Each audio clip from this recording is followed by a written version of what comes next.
So yes, I just want to add my, thank you so much for coming. We're so happy that you guys are here tonight, and we're really pleased tonight to have with us such a profound artist and curator and thinker.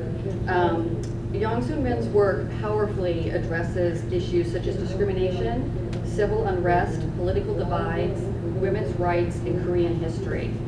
Min's art practice, inclusive of curatorial projects, engages interdisciplinary sources and processes in the examination of issues of representation and cultural identities and the intersection of history and memory. Among her numerous honors, she has received a Fulbright Senior Research Grant, a COLA Individual Artist Fellowship, an Anonymous Was a Woman Award, and an NEA Visual Artist Award in New Genre, as well as a Yaddo residency. She has exhibited nationally and internationally at institutions such as LACMA, New York's Museum of Modern Art, and the Camera Gallery in London, and has curated numerous exhibitions in various countries. And I think you were in Wyoming earlier this year at some residency, so that was probably the strangest place you've been. So please join me in welcoming Yang Soon Min. To Mindy for that generous introduction. I also want to thank John Malky, who founder LAPD, Of course. and Kevin and Austin and everybody who's helped to get this off the road. I was suggested that I would give a talk about Asian American art, and I thought, well, okay, I'm really gung-ho about that, but I understood that it was like about half an hour long, and I thought, it's such a vast topic, I'm not sure how I can cover it in just a short period of time. But I also thought that, at least I could show some of the people I think are really exceptional artists. And so I just chose 3 artists out of the group. And but I also think that I'm not really the best person to talk about Asian American artists in any fantastic way. I also, because I kind of like Asian Americans a little bit to the stereotype of Canadians. We're just not very effusive. We're not very, we always understate everything. We don't take it all that seriously. But I hope that I do a little bit of justice to them, but it's going to be but I'm just giving you a little skim off the top of the artists that really are kind of interesting to me. So the talk is divided into 2 different groups. The second half, I'm just going to be talking about my work a little bit, and also a little bit diversion towards the end. But I'm going to prelude that talk with a discussion of these 3 artists, 4 artists actually, from the Asian American art history that I think will be worthy of my discussion, and maybe you'll like them too. So the first artist is Chia Obura. Obato, Obata, if I get it right. And this is a work of his.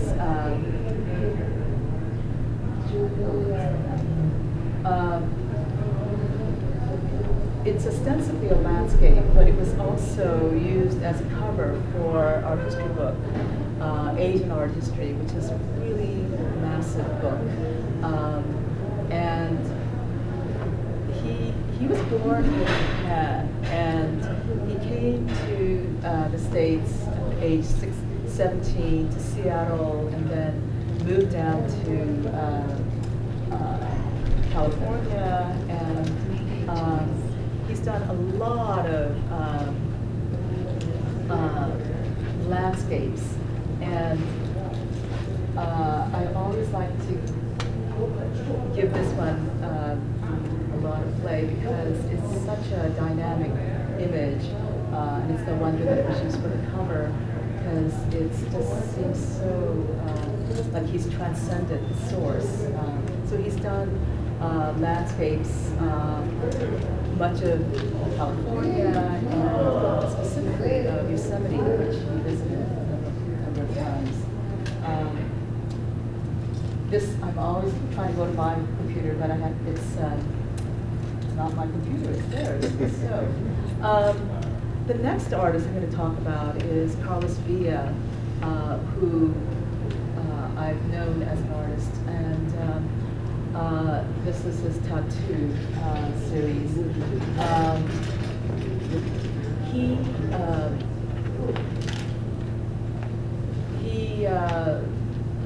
was in an exhibition that I curated called Memories of Overdevelopment, Contemporary Art in the Philippines, Philippine Diaspora. And Carlos was born in San Francisco, Tenderloins area, and he fought in the Korean War, and then subsequently pursued art and got his MFA at Mills College. And one of the things that I was particularly taken by was that, and then he taught at San Francisco Art Institute, and he organized a series of symposia that became his book, World of Collisions. And he also borrowed and popularized the terms rasclache and rasclachismo. And I think these terms are really important because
various different groups in San Francisco. He was openly gay.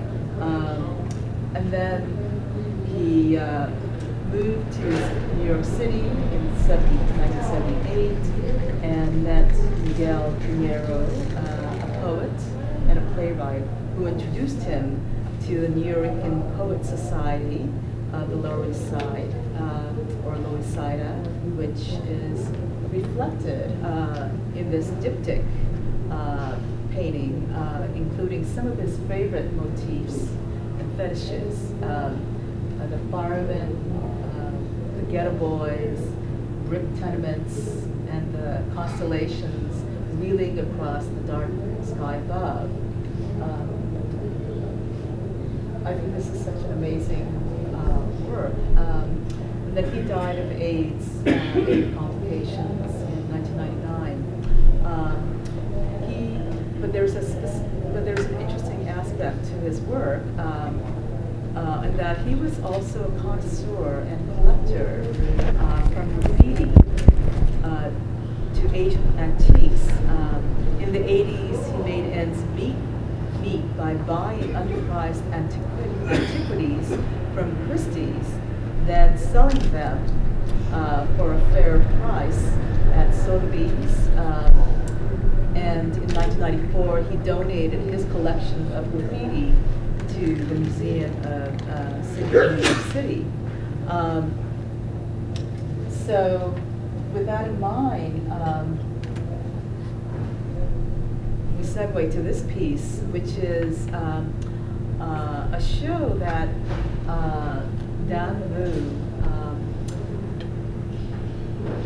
had organized. Dan Vu is a Vietnamese artist, but he revered Martin Wong as an artist and knew about Martin Wong's grand collections.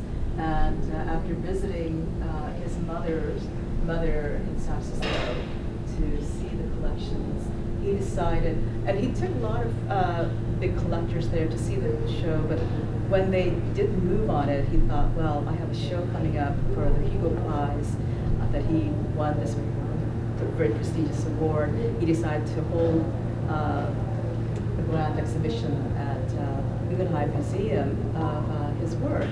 And so he gave it the affectionate cryptic title that makes only if you say it. I am you, you are too. And so he's just, it's a whole room full of his collections. A lot of it's tchotchkes, a lot of it's some serious collectibles.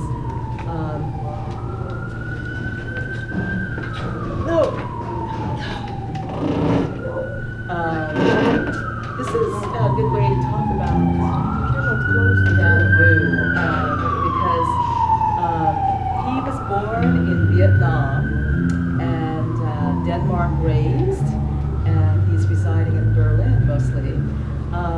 So Dan Vu doesn't necessarily fit the Asian American requirements, but I claim him as one of our kin in the same spirit that he accorded to Martin Wong. He has a deep history in History Alive with a life of its own. One of his widely known projects is We the People, where most of you are probably familiar with this. He enlisted Shanghai fabricators to recast life-size Statue of Liberty from 30 tons of copper sheets, the width of just 2 pennies, because that was similar to the original makings of Statue of Liberty.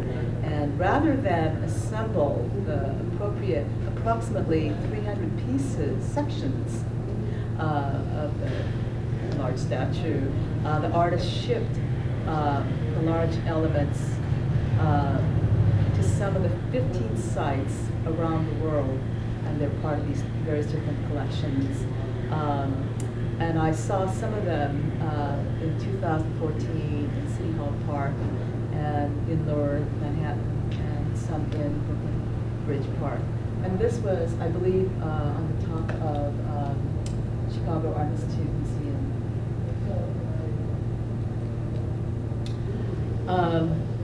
I'm switching gears now, as we try to be diverse, to the Koreans.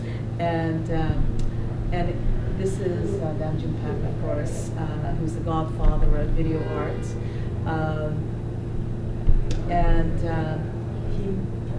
I just love that statement, which is one of his infamous statements. He's very quotable. And I think that statement probably maybe applies nowadays to North Korea, but it may also hold relevance for those who have internalized the sense of underdevelopment. So it's kind of relevant to some of us. I'm moving on to my work, which details the 4 Asian American stereotypes: the mono minority, exotic immigrant, assimilated alien, and objectified other. And these are all alliterations carved out of self-portraits.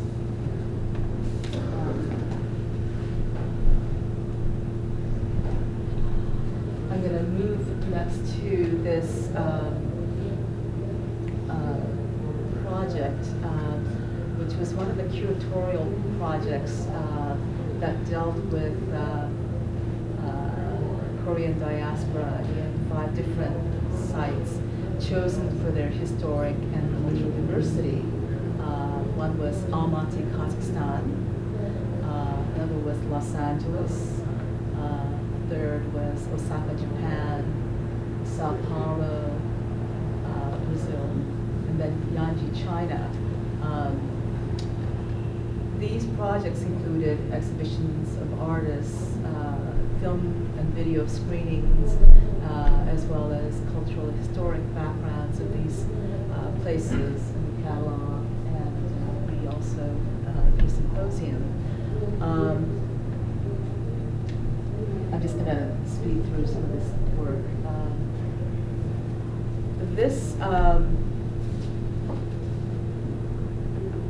This work was one of the number of different collaborations I've done with various different artists, and this one was with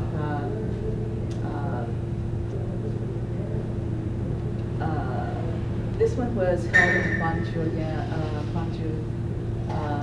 again in 2007, and this was selected by Oakley and Razor, the director, who was the art director for the 7th Gwangju Biennial Biennale, as he calls it.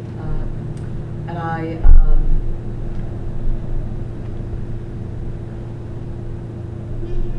made this work, we made this work about the controversy that was centered on the image that went viral of Ed Said throwing a small rock from Lebanon into Israel in the year 2000. And I'm going to show you this video, which will make a bit more sense.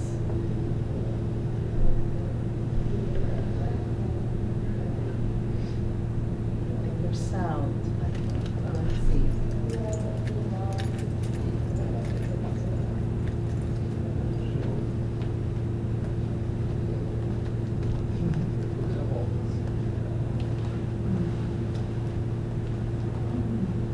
Well, you should hear the sound of all these balls being thrown at the. Wow, we lost the sound.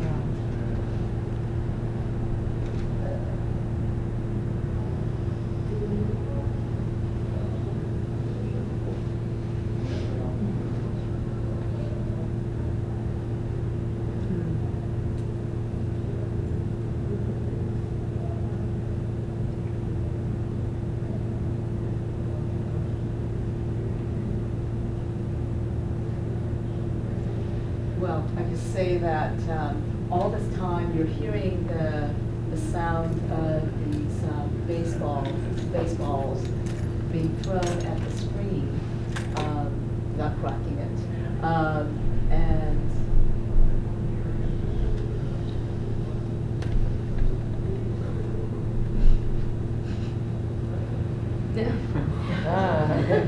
so it gets conveyed up by this contraption that we built, and oops, it's not going.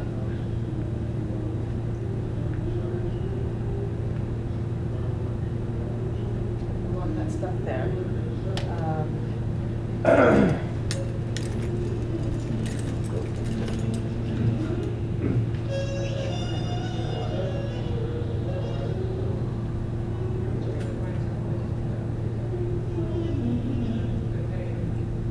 Fast forward.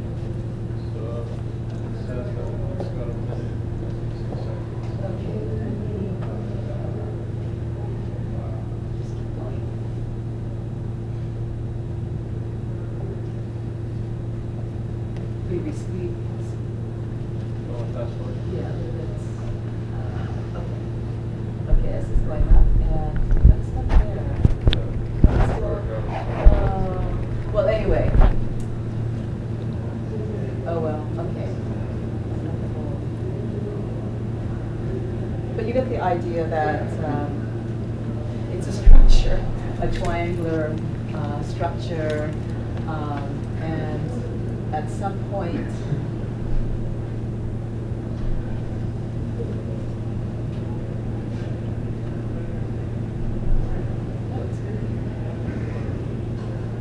it's not actually showing anything.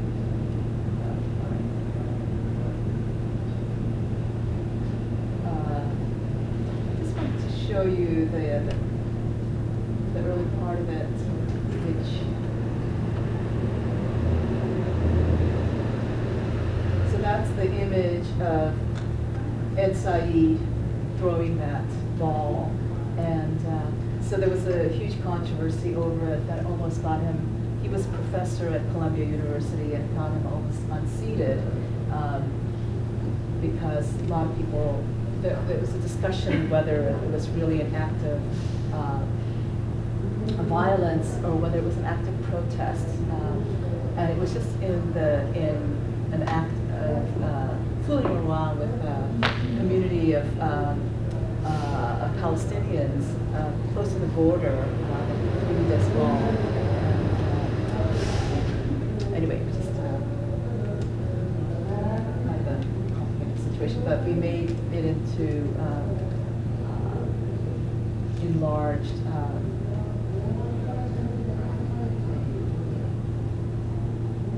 Okay. I'm moving on now to Moving Target, which is an installation that was based on research that I conducted in 2003 of migrant workers from developing countries, mostly in Asia, living in South Korea. And I've incorporated various texts coming from various different sources. And it's dealing with various concepts of migrant workers. For instance, this one is, there was one theory about migrant workers that said that they could, that their movements could be circular, in that they come to Korea from developing countries, wherever, and they could work for a while, and then move back to their homeland, and it could just be kind of a circular idea, and so I had this notion of these balls just being kind of rolling around, and the video is an image of a protest in the central part of Seoul that was held by Migrant Workers Migrant Workers Union, and so it just went around the room. So as the viewers entered into this room, they were the target of the video, as were all of its balls that were circulating around.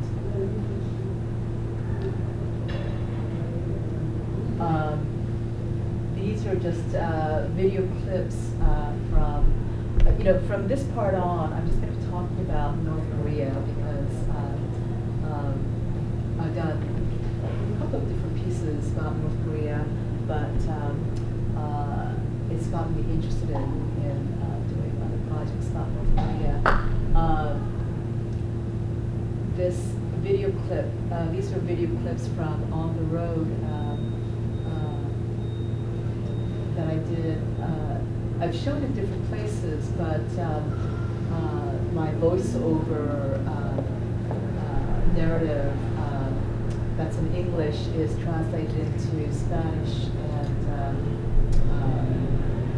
Korean for the showing at Havana Biennale. And one of the things that I talk about in the video is how Jack Kerouac.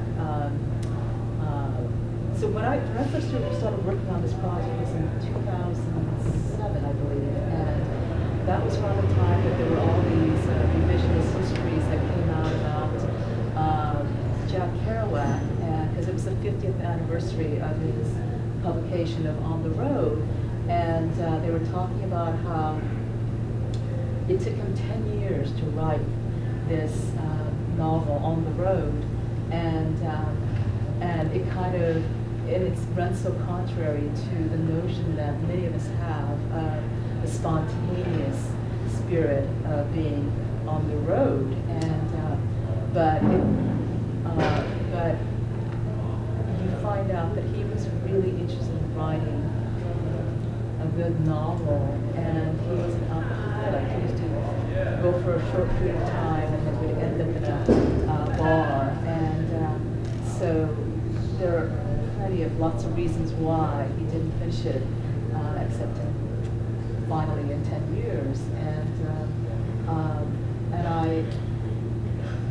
I related it to the fact that it took me 10 years also to confront the original videos that I had shot. And this is like one day of being on the road from Pyongyang, the capital of North Korea, to the DMZ, and my confronting all these disillusionments and issues about North Korea. So,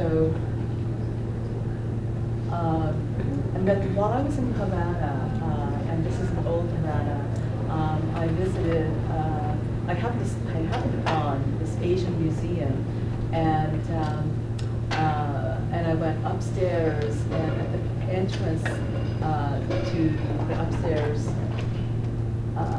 exhibitions, I saw this painting, and it's really a fantastic painting.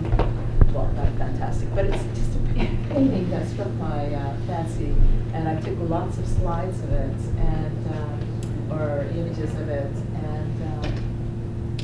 and this is a painting that was done of two of them shaking hands, and it was done for Castro's 60th birthday, so it was a gift to Cuba.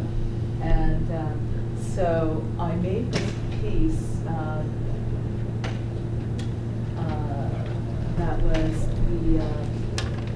faithfully replicated as much as possible the image of the two of them, and we had 5,000 copies printed. So we made this available at a gallery for individuals to take, and so I like the idea of almost like that thousands of flowers bloom, like all these images going out into the various homes, possibly.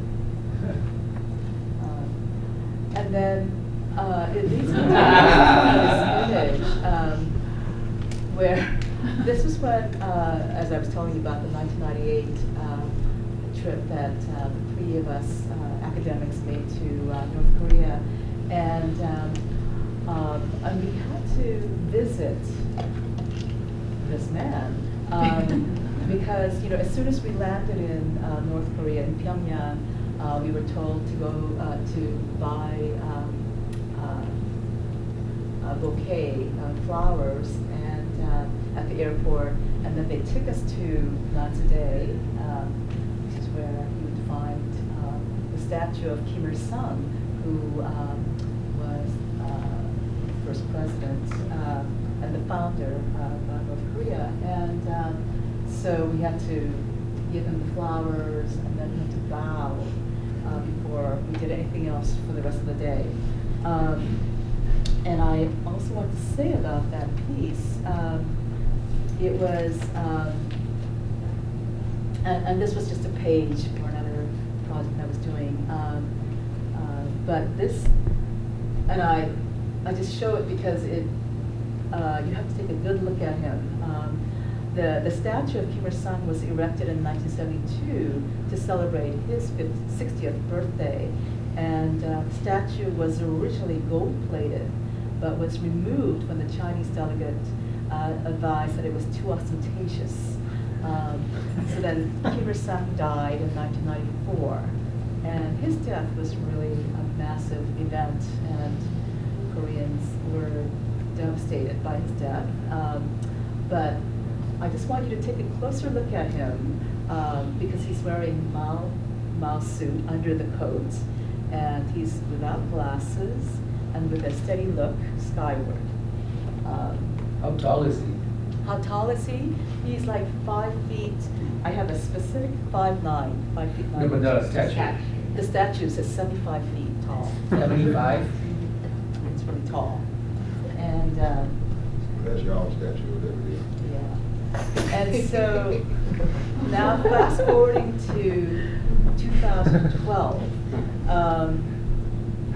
on the occasion of 100th birthday of Kim Il-sung, his son Kim Jong-il, who is half veiled, is memorialized. And so you have to remember that Kim Jong-il is Kim Il-sung's son, Kim Jong-il. He died in the year before, in 2011, December of 2011.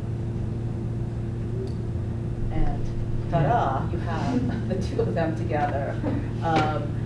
And it's interesting how this is like a whole new presentation of these two guys. Because if you look at Kim Il-sung now, he's wearing glasses. He's no longer wearing the Mao suit. He's wearing a Western suit, and they're both smiling. And Kim Jong-il to his side is just wearing a casual jacket under his overcoat, and he's also got a big grin, big smile, not a grin. What else can I say? And they've been made about the same height, even though there's like the Kim Jong-il is only 5 feet 3 inches, and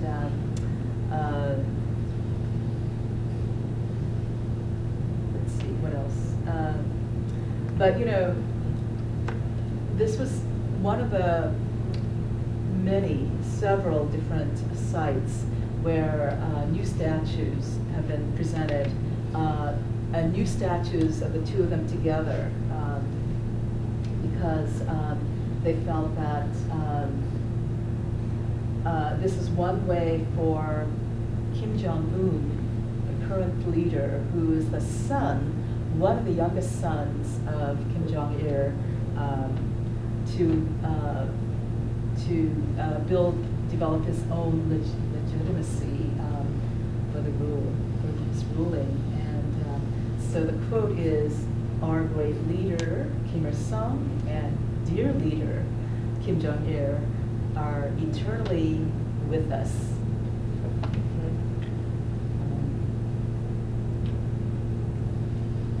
So we see those two guys behind this group. Do you guys recognize the group? Because Ocean's 11? no. Is that Brad Pitt? That's what I was thinking. Where do you see Brad Pitt? He's right there, fourth from the left. Oh, he'd be very flattered, I'm sure. Because in August of this year, it was August 15th, which was, they were celebrating the liberation of Korea from Japan. These guys performed, and John Oliver, the host of Last Week Tonight on HBO, talked about their trip to North Korea and called their music Slovenian art rock. Their style has been considered radically ambiguous, always tinkering with history.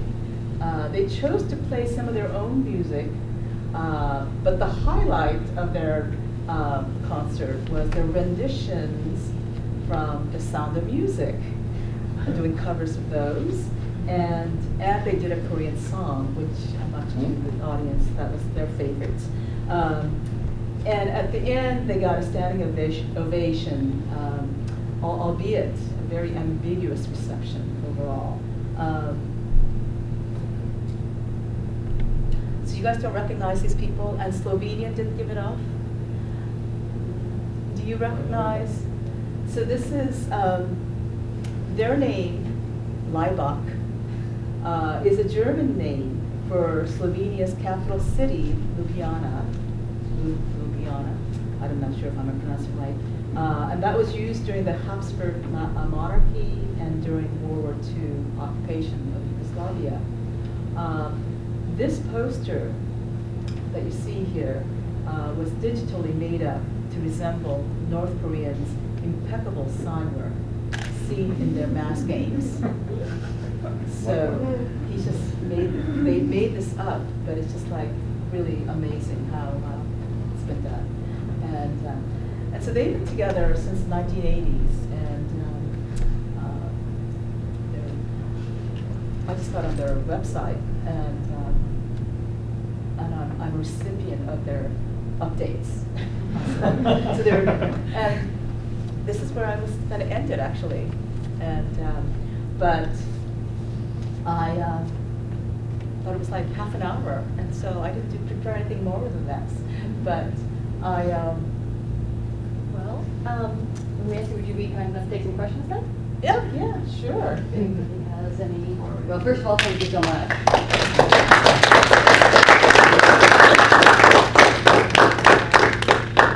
If you have any questions, Anybody have any? I have a question about both the pieces of the balls. I thought it was very cool that they're throwing these baseballs at the Baseballs. screen, right? So Uh-huh. it's pretty durable, the screen. And then what was all the text that was on the screens? the text was done by one of the artists, Abdullah Darush, and he made the video. But we've collected various different texts from all the controversies that, because when that, I'll go back to that piece.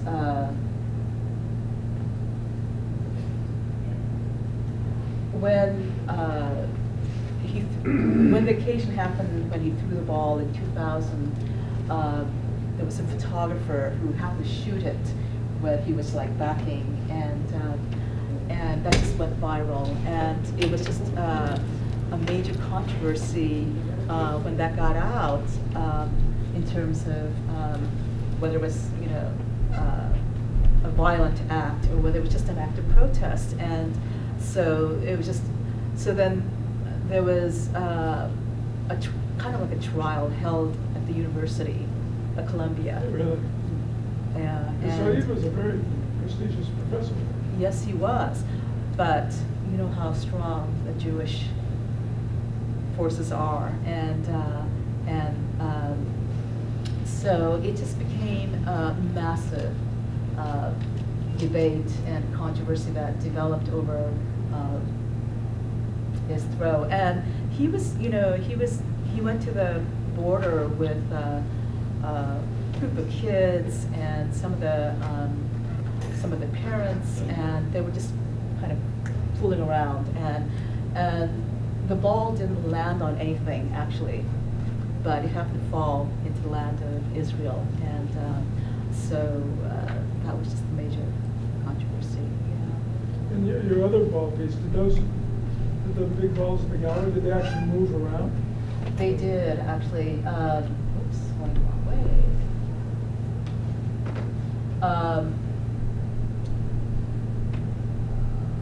We inflated these large rubber balls, plastic balls, and then we did vinyl lettering that we attached to the balls, and they just moved around wherever you.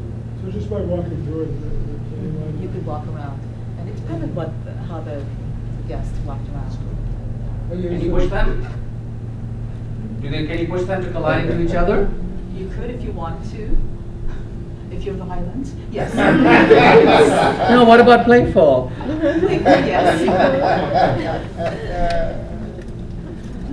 I mean, in a couple of examples of your work, you're using text a lot, both cases. So I think John was asking, information about like, what kind of texts were they? Where did you get them? Are these texts different from what, and what the concept, the idea, purpose, What I did mean, you I want it think, to you know, convey to people? Yeah, I mean, I think text is really important to me, and the text that came, that was used on, for trajectory piece, it was all these texts that we found.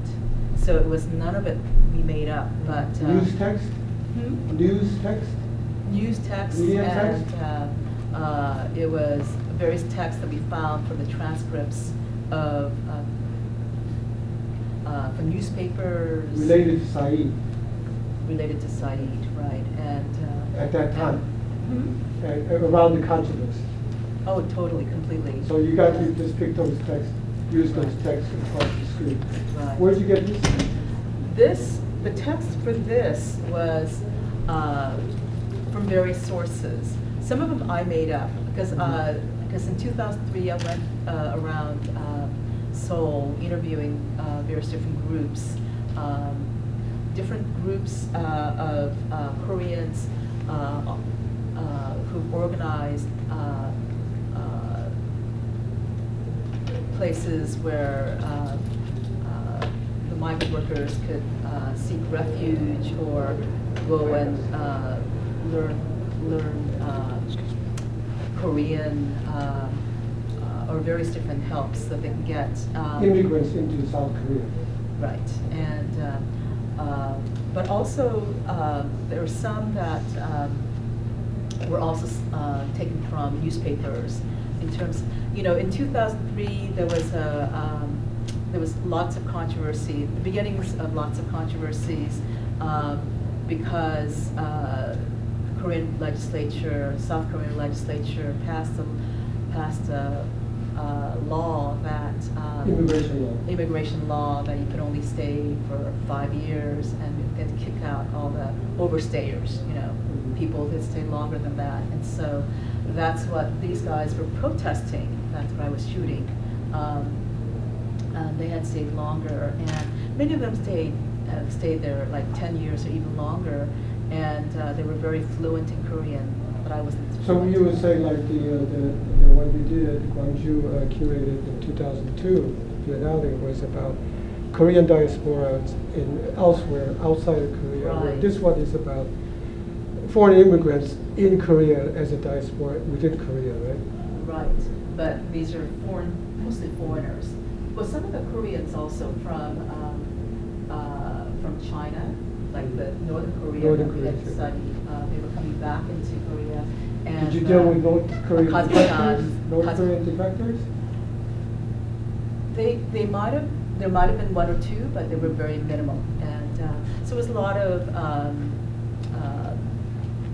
Pakistanis, a lot of Indonesians, but majority of them were Filipinos and African, North Africans, and no, not so much. Not so much? Not so much then. Arabs.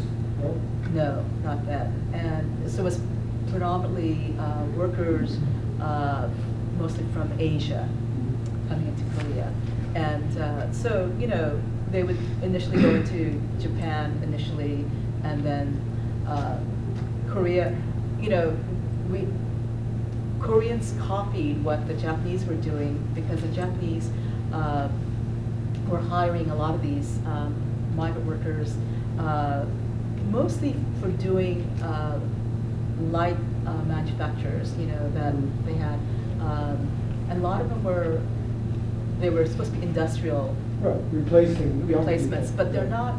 But it's kind of not really industrial. They're just doing lots of lightweight things, and most of the jobs were off hours. They had to work, for graveyard shift. That none of the Koreans wanted to do. So they weren't necessarily taking jobs away from Koreans. So the Koreans didn't necessarily mind them, but there was not as much resistance to these workers. But but the fact is that they were escaping from these programs that had brought them to Korea in the first place, because they found out, well, if I just work directly for the Korean labor, for the boss, then they could make so much more than if they were part of this program. And so a lot of people were leaving those programs and just living illegally without documentation. But And- during that time, the government of the NV, they were kind of anti-immigration, and was your project about critical about that policy, or? Yeah, very critical, yeah. So, yeah, I mean, I think that, and it's still going on to a certain degree, and there's still a lot of artists, you know, who are dealing with this issue. And, you know, I haven't kept up with the issue, but industrial trainees, you know, it's such a miserable program, because there's the Justice Department of the government, and there's the Labor Department, and those two departments are at fisticuffs with They each don't work other, together. and you know, I think the legal department is a bit more lenient, but the Labor Department, you know, they still want to crack down on the overseers, and so that's the way it works out.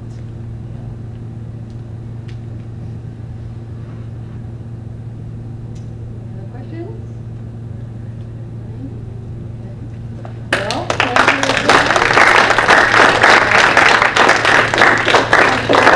Continue the conversation informally a little bit if you want. Our band's gonna start up in a minute. We're gonna put a bunch of food out.